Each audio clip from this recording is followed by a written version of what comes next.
Assalamu alaikum wa rahmatullahi wa barakatuh. Bienvenue sur Révélation de l'Islam. Dans cette vidéo, nous allons ensemble explorer des enseignements précieux de l'Islam qui, Inch'Allah, renforceront votre foi et apporteront de la lumière dans votre vie. Imagine, un jour viendra où ton souffle s'arrêtera. Tes yeux se fermeront sur ce monde et s'ouvriront sur une autre réalité. Plus d'écrans, plus de bruit, plus d'illusions. Seulement toi, ton âme, et ce que tu as semé. Allah dit, tout être goûtera à la mort, et nous vous éprouverons par le mal et par le bien à titre d'épreuve. Et c'est vers nous que vous serez ramenés. Sourate Al-Anbiya 21-35. Cette vidéo n'est pas un conte, c'est un miroir. Elle te montre ce que le Coran et le prophète ont révélé sur la première nuit à Jahannam, pas pour te faire peur inutilement, mais pour te réveiller, pour que chaque instant de ta vie devienne une préparation, une lumière dans l'obscurité. Alors ferme les yeux un instant, écoute, ressens, et demande-toi, comment sera ta première nuit après la mort? Avant de continuer, un petit rappel. Abonnez-vous à la chaîne pour ne pas manquer nos prochaines vidéos. Si ce que vous voyez vous plaît, un like serait grandement apprécié et n'hésitez pas à partager vos réflexions en commentaire. Merci pour votre soutien continu. 1. Le silence qui hurle, l'instant où tout change. Imagine. Tu fermes les yeux sur ce monde pour la dernière fois. Ton souffle devient plus court, tes mains se refroidissent. Tu entends peut-être des voix autour de toi, des proches qui pleurent, qui prononcent ton nom. Mais peu à peu, ce son devient lointain, comme si tu t'éloignais sur une mer sombre. Puis, un silence. Pas le silence apaisant d'une nuit tranquille, mais un silence lourd, dense, presque assourdissant. Ce n'est pas le vide, c'est l'attente, la première nuit après la mort. C'est là que tout bascule. Ce n'est plus un récit que tu entends dans une mosquée, ni un verset lu distraitement. C'est réel. La lumière du monde s'est éteinte, et maintenant commence l'autre réalité. Allah dit, le feu brûlera intensément, arrachant la peau du crâne. Sourate Al-Ma'arij 70, 15-16. Ces mots que tu as peut-être lus sans trembler prennent alors un poids insupportable. Chaque syllabe est une vérité qui te tombe dessus. Les anges de la tombe, Munkar et Nakir, se tiennent prêts. Ils ne ressemblent pas aux représentations douces des anges que l'on imagine dans l'enfance. Leurs visages sont redoutables, leur voix comme un tonnerre. Leur présence écrase l'air. Ce sont eux qui poseront les questions auxquelles personne n'échappera. Qui est ton Seigneur? Quelle est ta religion? Qui est ton prophète? Mais avant même que leur voix ne retentisse, il y a ce silence. Un silence qui hurle, parce qu'il te parle de tout ce que tu as fait, de tout ce que tu as oublié, de tout ce que tu croyais avoir le temps de corriger. Le prophète a dit, la tombe est soit un jardin parmi les jardins du paradis, soit une fosse parmi les fosses de l'enfer. Tirmidhi. Cette première nuit n'est pas encore Jahannam, mais c'est la porte, un seuil. Et déjà, les murmures des flammes de l'enfer se font entendre. Ce n'est pas un son clair, c'est un écho dans le cœur, un pressentiment de l'âme. Imagine-toi spectateur. T'es-tu déjà demandé comment tu vivrais ce premier instant? Le premier souffle dans un monde sans retour?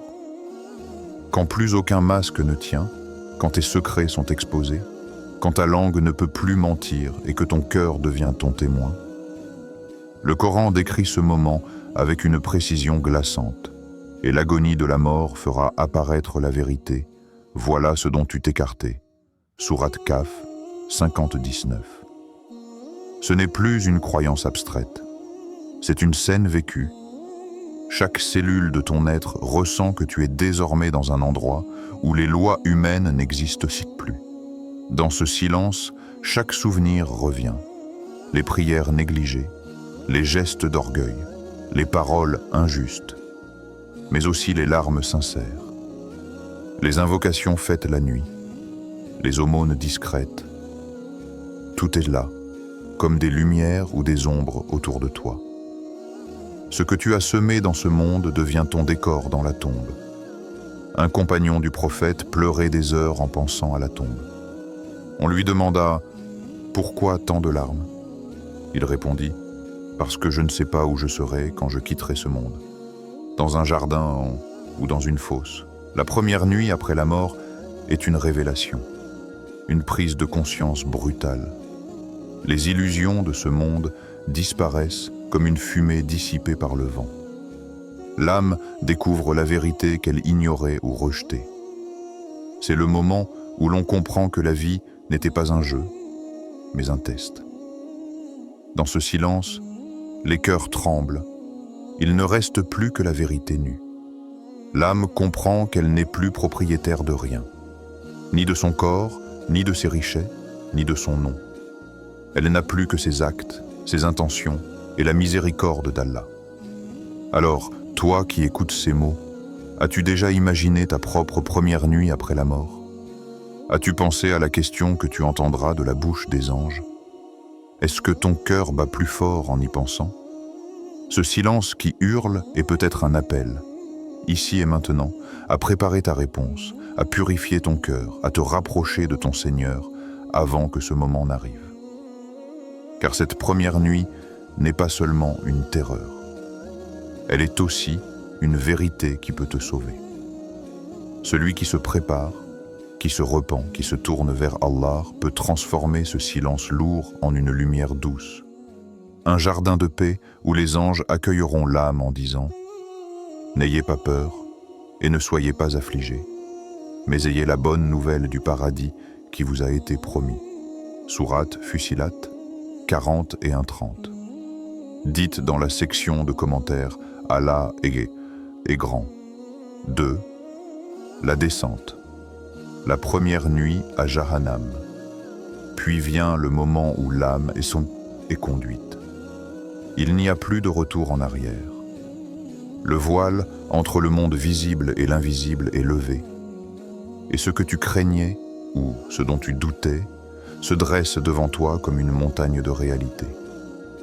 Les anges sévères, sans pitié, t'entourent. Leur regard est tranchant comme l'acier. Leur voix résonne comme un grondement de tonnerre. Ils ne parlent pas pour rassurer. Ils n'ont pas de compassion. Leur mission est claire. Mener les injustes vers leur destination. Allah dit « Le jour où nous rassemblerons les pieux auprès du miséricordieux en délégation, et nous conduirons les criminels vers l'enfer en troupeau. » Sourate Maryam, 19, 85 à 86. Cette parole du Coran devient soudain une scène que tu vis. Tu n'es plus un auditeur, tu es un acteur. Autour de toi, des foules d'âmes hurlantes. Certains pleurent, d'autres crient, d'autres supplient. Tous sont enveloppés par une obscurité épaisse. Une obscurité qui n'est pas celle de la nuit, mais celle d'une colère qui déborde. Les flammes de Jahannam se dressent au loin, gigantesques, léchant le ciel comme des vagues de feu. Elles émettent un son, un rugissement, un son si puissant qu'il ébranle l'air et fait trembler l'âme. Allah dit « Chaque fois qu'un groupe y est jeté, ses gardiens leur demanderont « N'est-ce pas un avertisseur qui est venu à vous ?» Sourate Al-Mulk 67, 8. Imagine cette scène, toi, debout, incapable de fuir, entouré de ténèbres, avec d'autres âmes perdues. Chaque pas te rapproche d'une chaleur que tu n'as jamais connue. L'air devient irrespirable, lourd, chargé de fumée et de désespoir. Les flammes illuminent des visages tordus par la peur. Les hurlements des damnés se mêlent aux grondements des flammes. C'est la première nuit à Jahannam, Il n'y a pas encore de familiarité, seulement le choc, la terreur, l'écrasement brutal de la réalité. Le prophète a dit « Le feu de l'enfer est 70 fois plus intense que le feu de ce monde. » Sahih Muslim. As-tu déjà senti la brûlure d'une flamme sur ta main? As-tu déjà frôlé un métal chauffé ou une eau bouillante? Cette douleur fulgurante est la plus intense que tu connaisses. Multiplie-la par 70 et imagine que chaque souffle que tu prends, chaque parcelle de ton être, est exposée à cela sans interruption, qu'aucune peau ne peut y résister. Dans cette descente, chaque sens est éveillé. Tu vois la lumière rougeoyante du feu, tu entends le rugissement des flammes et les cris des âmes. Tu sens l'odeur suffocante de la fumée, l'amertume du désespoir, l'air qui brûle tes poumons. Tu n'as jamais rien connu de tel. C'est comme si tout ton être était retourné sur lui-même, comme si la peur était devenue une matière physique qui t'écrase et te lie. Allah dit, « Le jour où les visages seront tournés et basculeront dans le feu, ils diront, « Hélas pour nous, si seulement nous avions obéi à Allah et obéi aux messagers. » Sourate Al-Ahzab 33-66. Ces regrets te frappent comme des vagues. Tu te souviens des avertissements entendus, des rappels, des versets, des hadiths. Tout ce que tu as ignoré revient comme un écho cruel. Cette descente n'est pas seulement une marche vers le feu, c'est aussi une confrontation avec soi-même, avec chaque choix, chaque négligence, chaque arrogance. Le décor de Jahannam est d'une intensité que nul mot ne peut capturer pleinement. Des colonnes de feu, des chaînes qui brillent comme des serpents de métal incandescent, des anges gardiens, implacables, qui n'éprouvent ni pitié ni fatigue. Allah les a créés pour ce rôle et il l'exécute sans fléchir. Mais au milieu de cette scène dramatique, il y a aussi une poésie sombre. C'est la poésie du destin. Chaque âme est comme une flamme dans l'océan du feu, ballottée, écrasée par ses propres œuvres. Et toi, spectateur, est-ce que ton cœur tremble à l'idée de ce premier instant? Est-ce que tu ressens dans ton corps l'écho de cette chaleur invisible? Dans cette descente, certains tombent à genoux, d'autres se couvrent le visage de leurs mains, mais il n'y a nulle part où se cacher. L'air brûlant traverse les doigts, les cris transpercent les oreilles, et le sol sous tes pieds semble vivant, vibrant, comme s'il respirait le feu. Le Coran décrit Jahannam comme un lieu où le feu arrache le cuir chevelu. Sourate Al-Ma'arij, 70, 15-16, et où ils boiront une eau bouillante qui leur déchirera les entrailles. Sourate Muhammad, 47-15. Ces images deviennent des sensations. Tu n'es plus un lecteur, tu es un témoin. Alors je te pose la question, es-tu prêt à sentir cela, à voir cela, à vivre cette première nuit?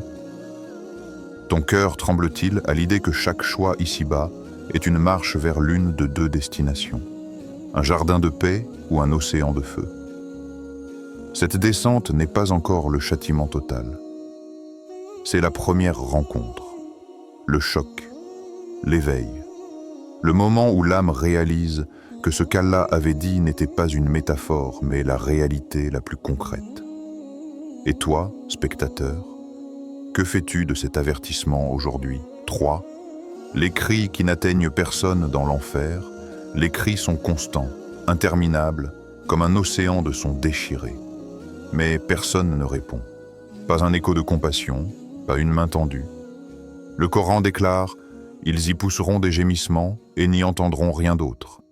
Sourate Al-Anbiya, 21-100. C'est cela, la première nuit à Jahannam, une nuit où l'espoir s'éteint. Dans ce monde, même au plus profond du désespoir, il y avait encore une porte, celle de la prière, du pardon, du repentir. Même les plus grands pécheurs pouvaient lever leurs mains et dire « Seigneur, pardonne-moi ». Mais là-bas, cette porte était close. Le silence d'Allah est plus douloureux que le feu. L'absence de réponse est plus lourde que les chaînes. Imagine ce moment. Chaque cri que tu lances rebondit sur un mur invisible et revient sur toi comme un souffle de désespoir. Il n'y a ni vent ni écho, seulement tes propres mots qui t'écrasent. Les flammes enveloppent, les chaînes serrent, et l'âme réalise qu'elle est prisonnière de ses propres choix. Chaque action passée devient une pierre sur son dos. Chaque injustice commise devient un nœud dans ses chaînes. Le prophète a décrit Jahannam comme un lieu où l'on est plongé dans l'obscurité et la douleur au point d'oublier jusqu'à son nom. Le feu n'est pas seulement une chaleur, il est un effacement. Il efface l'orgueil, les titres, les richesses, les excuses. Il ne reste que l'âme nue et ses actes. Et toi, spectateur, as-tu pensé à cela? Chaque action, chaque parole dans ce monde est une graine. Tu peux semer une graine de lumière ou une graine d'ombre. Quelle graine plantes-tu aujourd'hui pour ta dernière demeure? Le Coran dit « Quiconque fait le poids d'un atome de bien le verra. Et quiconque fait le poids d'un atome de mal le verra. » Sourate Az-Zalzala 99:7 à 8. Chaque sourire sincère, chaque aumône cachée, chaque prière faite dans la solitude est une graine. Chaque moquerie, chaque trahison, chaque négligence aussi. Le jour où la terreur t'entourera, ce sont ces graines qui deviendront ton refuge ou ton bourreau.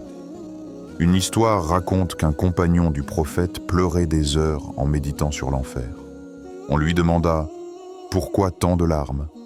Il répondit « Parce que je ne sais pas où je serai le jour où Allah jugera ses serviteurs. » Son cœur était encore dans ce monde, mais il sentait déjà l'écho de ses cris. Le plus grand supplice de Jahannam n'est peut-être pas la douleur physique, mais l'absence d'espoir. Dans ce monde, même dans la maladie, la pauvreté ou la solitude, il restait l'espoir qu'Allah entende, qu'il change ta situation. Là-bas, cet espoir est arraché. C'est comme un ciel qui s'effondre sur toi. Les habitants du feu appelleront « Ô notre Seigneur, fais-nous sortir. Si nous revenons au mal, nous serons vraiment injustes. » Sourate Al-Mu'minun 23:107. Mais Allah répondra « Restez-y et ne m'adressez plus la parole. » Sourate Al-Mu'minun 23:108. Ces mots résonneront comme des chaînes éternelles. Pas parce qu'Allah est injuste, mais parce que le temps de la miséricorde était ici, dans ce monde. Là-bas, c'est le temps de la justice. Dans cette introspection, tu comprends que Jahannam est le miroir ultime. Il ne crée rien qui n'existait pas déjà en toi. Tes péchés, ton orgueil, tes colères, tes injustices deviennent des flammes, des chaînes, des cris. Ce n'est pas un lieu étranger, c'est ton intérieur projeté à l'extérieur. Alors pose-toi cette question. Et si tes cris ne trouvaient-vous personne pour répondre? Et si ton âme hurlait sans écho? Que fais-tu aujourd'hui pour que ta voix soit entendue demain? Pour que tes supplications ne soient pas rejetées? Le prophète a dit « Pleurez, et si vous ne pouvez pleurer, forcez-vous à pleurer. » Sunan Ibn Majah. Ces larmes d'ici-bas peuvent éteindre un océan de feu là-bas. Ces prosternations discrètes, ces invocations de la nuit peuvent devenir un voile entre toi et les flammes. Ce n'est pas un conte pour faire peur, c'est un avertissement pour sauver ton âme. Dans cette première nuit, où les cris n'atteignent personne, le cœur se souvient. Il se souvient de toutes les fois où il aurait pu se tourner vers Allah et ne l'a pas fait. Mais toi, tu es encore ici. Ton cœur bat encore. Tu peux encore semer. Tu peux encore répondre avant qu'il ne soit trop tard. Chaque souffle que tu prends est un choix. Chaque jour qui passe est un pas. Vers quoi marches-tu? Vers quel écho te diriges-tu? Vers un silence qui hurle ou vers une lumière qui accueille? Avant de continuer, un petit rappel. Abonnez-vous à la chaîne pour ne pas manquer nos prochaines vidéos. Si ce que vous voyez vous plaît, un like serait grandement apprécié et n'hésitez pas à partager vos réflexions en commentaire. Merci pour votre soutien continu. 4. La miséricorde. Fermée. Quand la porte est claquée, le plus terrifiant n'est pas le feu. Ce n'est pas la chaleur des flammes, ni même les chaînes qui paralysent les âmes. Non, le plus terrifiant, c'est l'absence de lumière. L'absence de miséricorde. Cette rupture absolue entre l'âme et celui qui toute sa vie l'appelait au retour. Allah dit, « Ce jour-là, il ne leur adressera point la parole et ne les purifiera point. » Et pour eux, un châtiment douloureux. Sourate Al-Baqarah 274. Ici-bas, même dans l'épreuve, il y a encore un souffle de miséricorde.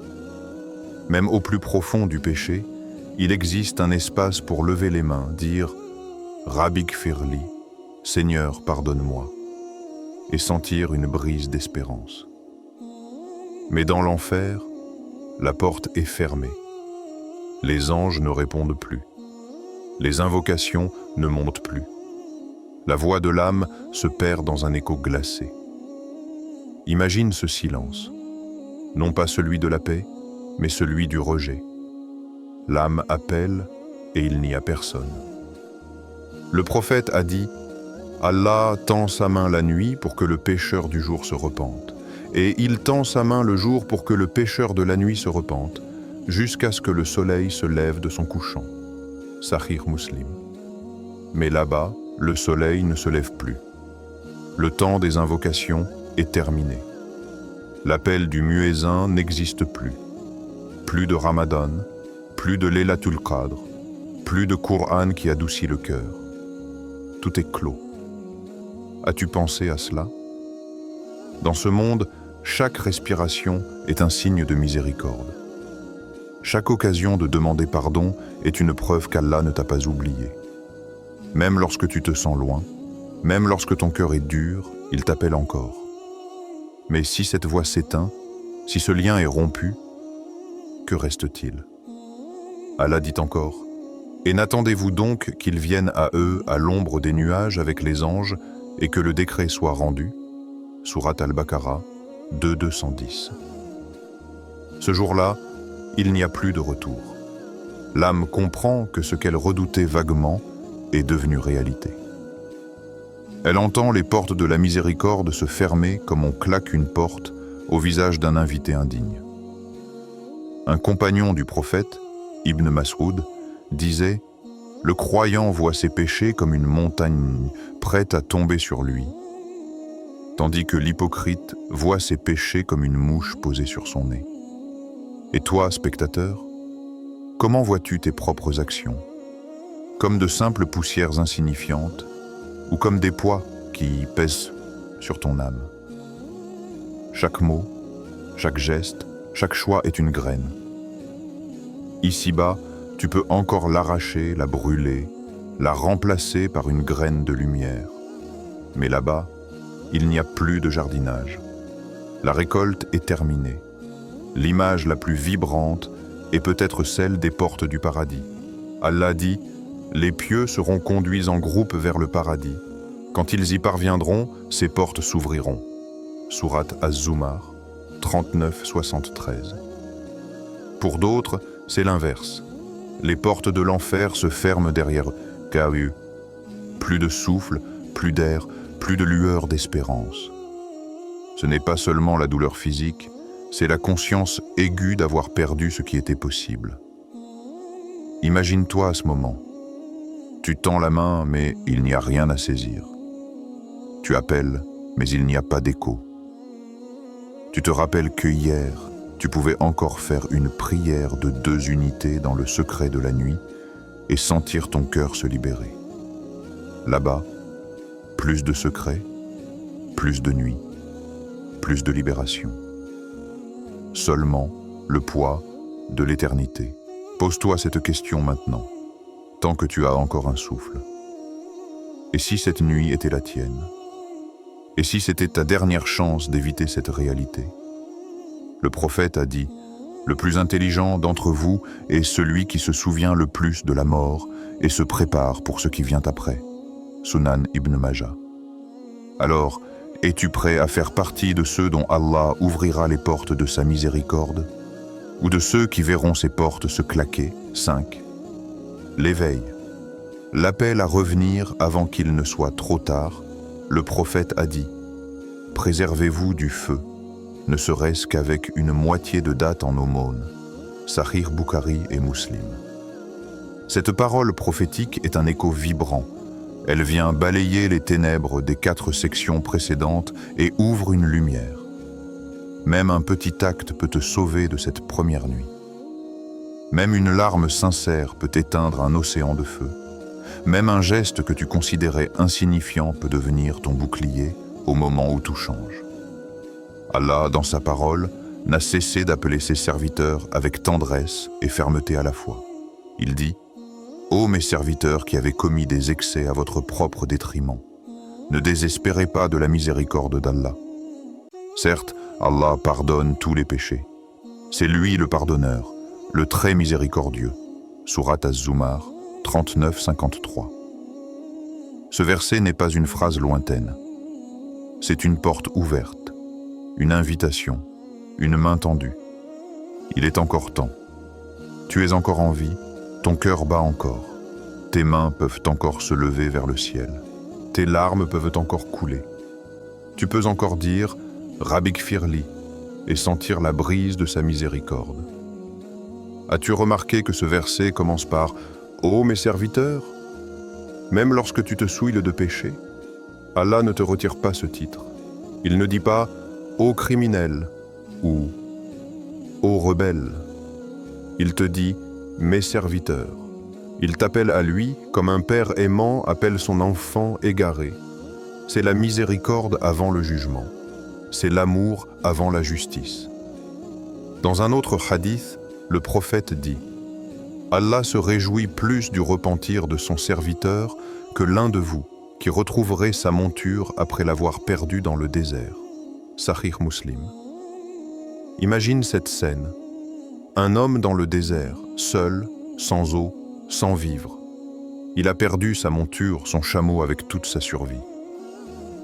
Il est certain de mourir. Puis soudain, il retrouve son chameau avec tout ce qu'il contient. Son cœur explose de joie. Il tombe de reconnaissance. Allah dit qu'il se réjouit encore plus que cela lorsque tu reviens à lui. Peut-être crois-tu que ton passé est trop lourd, que tes fautes sont trop nombreuses. Peut-être t'es-tu éloigné de la prière. Peut-être ton cœur est-il fatigué. Mais Allah te dit: ne désespère pas. Tant que tu respires, tu peux revenir. Tant que ton âme est dans ton corps, tu peux effacer. Tant que le soleil ne s'est pas levé de l'ouest et que l'ange de la mort ne s'est pas présenté, tu peux dire « Astaghfirullah » et recommencer. Chaque pas que tu fais vers lui est multiplié. Chaque larme compte. Chaque aumône, même d'une moitié de date, est enregistrée. Chaque sourire sincère, chaque bonne intention, chaque regret profond pèse dans la balance. Rien n'est perdu. As-tu déjà entendu ce hadith Qudsi? Allah dit: ô fils d'Adam, tant que tu m'invoques et places ton espoir en moi, je te pardonnerai ce que tu as fait sans me soucier. Ô fils d'Adam, si tes péchés atteignaient les nuages du ciel et que tu me demandais pardon, je te pardonnerai. At-Tirmidhi, ce n'est pas une promesse faible, c'est la parole de celui qui ne ment pas. Même si tes péchés montaient jusqu'aux nuages du ciel, même si ton cœur est un océan d'erreurs, il peut tout effacer. La seule condition est de revenir sincèrement. Regarde autour de toi. Combien sont partis hier en pensant qu'ils avaient encore du temps? Combien ont quitté ce monde en laissant leur prière pour plus tard, leur aumône pour plus tard, leur repentance pour plus tard? La mort ne prévient pas. Elle ne demande pas la permission. Elle ne fait pas de distinction entre riches et pauvres, jeunes et vieux, croyants et non-croyants. Elle vient, elle surprend, elle claque la porte. Et toi, spectateur, que feras-tu aujourd'hui? Quel pas feras-tu pour que ta première nuit après la mort soit celle de la paix et non celle du feu? Qu'est-ce qui t'empêche, à cet instant précis, de dire intérieurement « Seigneur, je reviens à toi ». Peut-être une prière manquée, peut-être une injustice à réparer, peut-être une aumône à donner, peut-être un cœur blessé à apaiser. Même un seul geste peut être ta protection. Même une moitié de date peut devenir ton bouclier. Le prophète a dit « Sauvez-vous de l'enfer, ne serait-ce qu'avec une moitié de date, et si vous ne trouvez pas, alors par une bonne parole. » Sahih Bukhari et Muslim. Ce hadith est une révolution. Il te dit « Même si tu n'as rien, tu peux te sauver par une bonne parole. Même si tes moyens sont minimes, tu peux te protéger. » L'enfer n'est pas une fatalité pour celui qui décide de revenir à Allah. Alors lève-toi maintenant. Ne tarde, ne remets pas à demain ce que tu peux faire aujourd'hui. Réveille ton cœur avant qu'il ne soit trop tard. Fais ce pas vers Allah et il en fera 1000 vers toi. C'est l'éveil. L'instant où tu réalises que la vie n'est pas un décor mais une préparation. L'instant où tu prends conscience que la miséricorde est encore ouverte. L'instant où tu choisis d'agir pour que, le jour où tes yeux se fermeront, ce soit la lumière qui t'accueille et non le feu. Et maintenant, tu sais, tu as vu, à travers les versets et les paroles du prophète, ce qu'est la première nuit après la mort pour celui qui a tourné le dos à Allah. Mais tu as aussi vu la porte de la miséricorde, grande ouverte. Même une larme, même une moitié de date, même un simple retour à Allah peut faire basculer ton destin. Allah dit « Ô mes serviteurs qui avez commis des excès à votre propre détriment, ne désespérez pas de la miséricorde d'Allah. Certes, Allah pardonne tous les péchés. » Sourate Az-Zumar 39-53.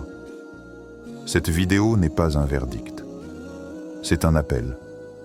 Un appel à te lever, à revenir, à semer dès maintenant ce qui fera de ta première nuit après la mort un jardin de paix et non un océan de feu.